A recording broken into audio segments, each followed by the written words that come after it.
guys, today we're going to read a book called Geronimo, and we're going to read Geronimo, Valentine's Day Disaster. If you're ready, then let's begin.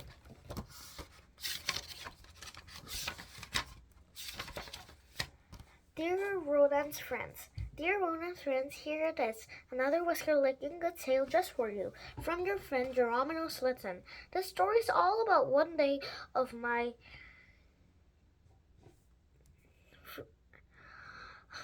favorite holidays, Valentine's Day. Yes, I guess I'm just snappy. Rodents in my heart. I love all mushy stuff, like my hearts and flowers and creamy cheese pastries. Read to learn all about the story of Valentine's Day. The best party yet. Cheesecake. It was February 13th, and I was so excited. The next day was Valentine's Day.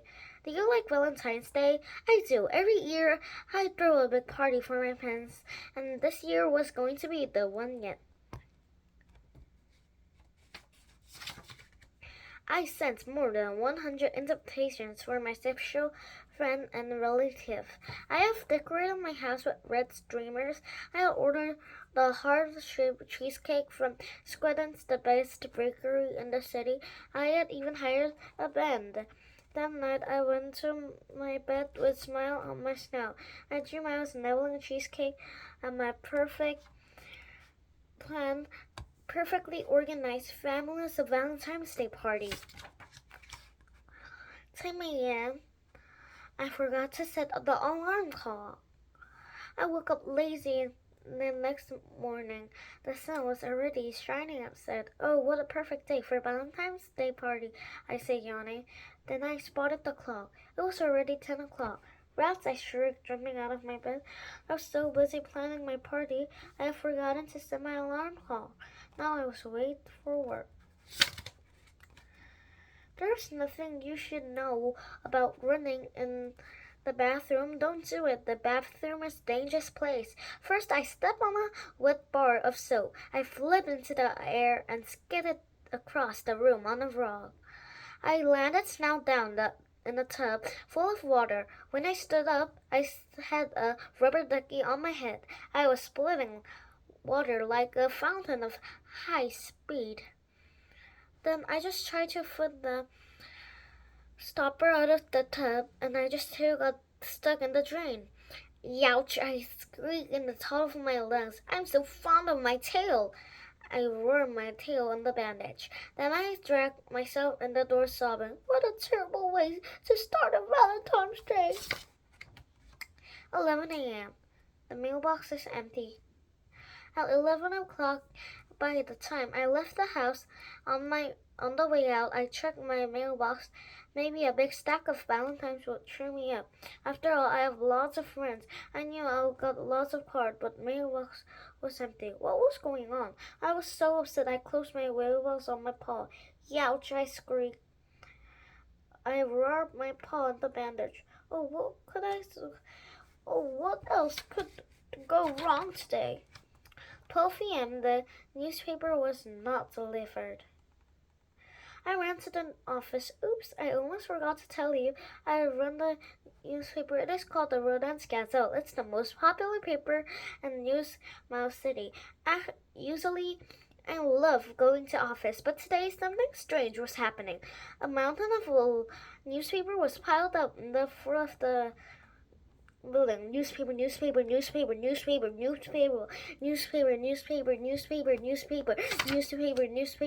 At that moment, the truck loaded a huge stack of newspaper right top of my head. Youch! I yelled on the pile. I wonder if I could sue the permanent headache. Now, when I heard a familiar voice in the building, ha ha ha, Chairman of Stilton, you're such a merciful mouse, it cackled. It was Sally Wilson leaning in the office window. Sally is my #1 enemy. She runs a terrible paper called the Daily Rat. Her office stands for director across the Rodent's Gazette. How do you like this? The Valentine's gift selection, Sally went on. Last night I bought the new exhibit. Then I slammed the door shut noisily. Slam! My first stood on end. and rat munching rattlesnakes. This was disaster. The New Express company that delivered my paper to rodents all over the mice and lake. Sally must told them to stop delivering the rodents gazelles. I felt mouse-sized headache coming on. Oh, what else could go wrong today? I put the bandage over the big lump on my head, and then I took the cell phone and called to the New Express. Hello, this is Stilton. Geronimo Stilton. I am the publisher of the Rodents Gazelle, I began. A gruff voice the other and interrupted me. The Rodents Gazelle, we don't deliver it anymore, it hollered. The next thing I knew, I was listening to the deal tone. I twisted my tail to nod. This was serious. The New Express was only company big enough to deliver newspaper of all Mouse Islands. There was only one thing left to do. I called Sally, spoke to my sweetie squeak. Sally, can we just be friends? I tried. After all, we both work in the same business. Sally laughed and then we will laugh. Of course, we both work in the same business. That's why I want you to out of business. If no one delivers your paper, the rodents in New Mouse City will be forced to read the paper left to mine, she cackled. The next thing I knew, I was listening to the old tone. Oh, why Sally hit me so much? I never did something hurt her. Well, there was nothing that one time I pushed her into the thorn bush, but that was an accident. I tripped really. You can't hate the mouse for being clumsy, can't you? 1 a.m., 1 p.m., the office is deserted. It was 1 o'clock. I stumbled out the stairs to the rodent's gazelle and burst through the door. I need everyone's help. It is an emergency, I yelled. No one answered. I looked around. The office was empty. What was going on? A cold shiver ran to my fur. Was everyone sick and deadly flu? Did they run over the bus? Did the pack of scary mouse aliens squish them in the spaceship?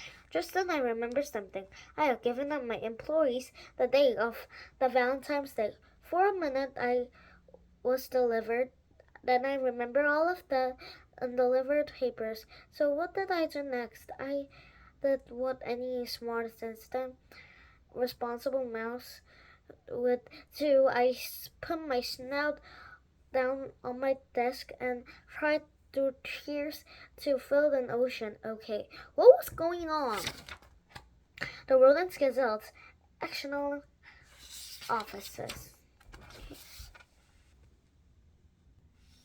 Maybe not a whole ocean, maybe just a small lake or a stream on tiny teeny teacup. Still, you get a picture. I was desperate. This was the worst Valentine's Day ever. I left the office and my tail between my legs and my head hung low. That's when I tripped. I tumbled down the stairs. Oh, what else could I go wrong today? Why am I such an unlucky mouse? I said, It's Valentine's Day. The gentle voice answered me. There is no such thing as bad luck, it said. I shook my head. Trees, Nebula, what's this? I hearing voices. And we just each make our luck. The voice continued. I broke in a sweat. I was already tricking myself the mouse center when I saw her. She was charming. Rodent with the light blue eyes and blonde fur. She was just like a cow mouse in the white leather around the waist. She wore a belt of silver heart-shaped buckle. A wine-rimming cow mouse was perched on her head.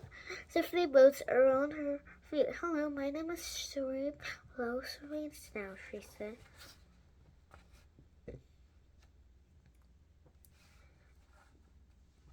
I showed my paws.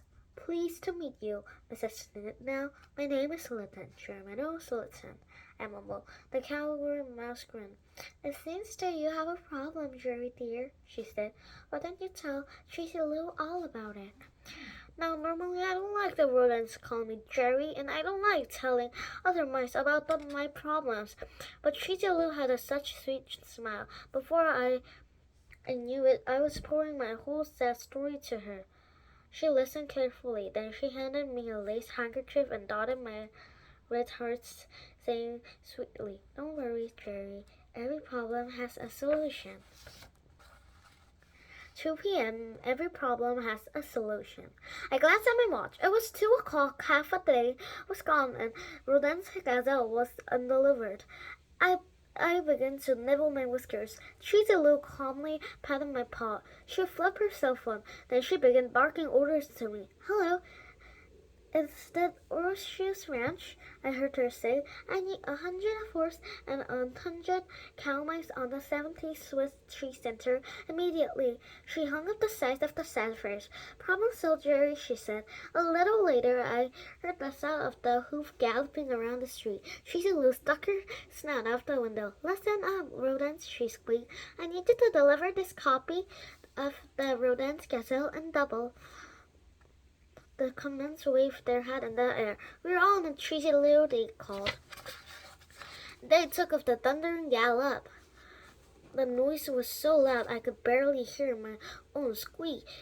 Do you really think they can do it? I asked Cheesy Lou. She was charmingly filling nails. But of course, Jerry darling, you should try to think more positively, she drawled. Here, a little saying Grandmother Cherry Cheek taught me. Now repeat after me. Life is beautiful. The world is marvelous. And I love everyone. I tried. Life is beautiful. The world is mad. And I love almost everyone. I stammered. I guess I have to work on it. I opened my notebook and jotted down the praise that Cheesy Lou had taught me so that I could practice it. I thanked Mrs. Sweeney for the help. Then I invited her to my Valentine's Day party. While I took off the Catford's feather she tried, I love to attend your hoedown. I'll bring the fence tart. Beefy, she told the picture of the very masculine mouse and kissed it. Smack, smack, smack. 3 p.m. The wave for smelling water. It was already 3 o'clock. I walked home with Cheesy Lou by my side. Are you sure you don't need my help anymore, Jerry? She asked.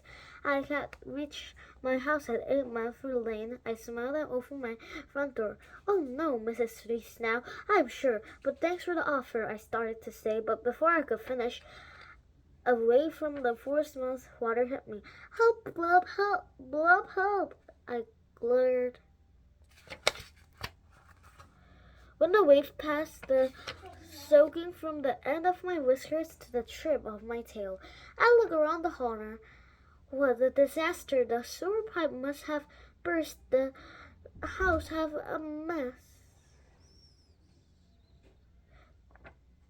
The roofs have sopped wet. Even my walls are different. The stress. Oh, the stress. Must get fresh air. I choked. Help! I headed to the window. On the way, I slipped on the twisted ankle.